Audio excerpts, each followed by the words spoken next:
राहुल गांधी यांचं अधिकृत Twitter handle काल दिवसभरात दोनदा हॅक झालं। अकाउंट हॅक झाल्यानंतर राहुल गांधी आणि गांधी कुटुंबियांविषयी आक्षेपार्ह मेसेज पोस्ट करण्यात आले। @office_of_RG या राहुल गांधींच्या अधिकृत ट्विटर अकाउंटवरून अश्लील ट्विट पोस्ट करण्यात आले। त्यानंतर काही ट्विट्स डिलीट करण्यात आले, तरीही नवीन शिवराळ पोस्ट येतच होत्या। ट्विट्समध्ये गांधी घराण्यावर भ्रष्टाचाराचे आरोप करण्यात आले। हॅकरनं राहुल गांधींचं युजर नेमही रिटायर्ड गांधी या असं ठेवलं होतं आणि स्क्रीनशॉट न टाकता येणार देखील नाही असं देखील ट्विट त्याच्या हँडलवरती पोस्ट केलं होतं। बहुत दुर्भाग्य की बात है कि श्री राहुल गांधी जी का ट्विटर अकाउंट आज शाम को किन्हीं लंपन एलिमेंट्स के द्वारा हैक कर लिया गया और देश की सरकार को भी सोचना पड़ेगा। हमें उम्मीद है, हम इस पर कड़ी कार्रवाई की उम्मीद सरकार से करते हैं। यापुढे देशभरातल्या सर्व सिनेमागृहात राष्ट्रगीत अनिवार्य करा असे आदेश सर्वोच्च न्यायालयाने दिलेत। या संदर्भात दाखल झालेल्या एका याचिकेवर न्यायालयाने हे आदेश दिलेत।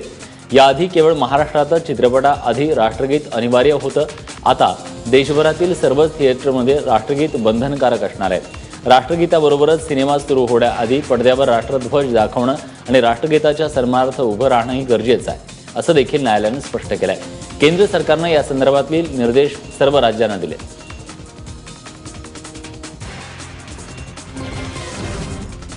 माझ्या अनियंत्रित वाणीमुळे राजकारण कधी कधी माझ्यापासून दूर जातं असं वक्तव्य समाजवादी पक्षाचे नेते अमर सिंग यांनी केलं। माजी मंत्री सतीश चतुर्वेदी यांनी मिळवलेल्या डिलीट पदवीच्या निमित्तानं नागपुरात त्यांचा भव्य सत्कार सोहळा आयोजित करण्यात आला होता, त्यावेळी ते बोलत होते। काँग्रेसचे नेते सुशीलकुमार शिंदे यांच्या हस्ते चतुर्वेदी यांचा सत्कार करण्यात आला। भारताचा डॅशिंग ऑलराऊंडर युवराज सिंग काल अखेर लग्नाच्या बेडीत अडकला। युवराज आणि ब्रिटिश अभिनेत्री हेजल कीच यांचा विवाह सोहळा चंदीगडपासून 40 किलोमीटरवर असलेल्या फतेहगढ साहिब या गुरुद्वारात संपन्न झाला। युवराजच्या आईच्या इच्छेनुसार पारंपरिक शीख पद्धतीने युवराज आणि हेजलचं लग्न लावण्यात आलं।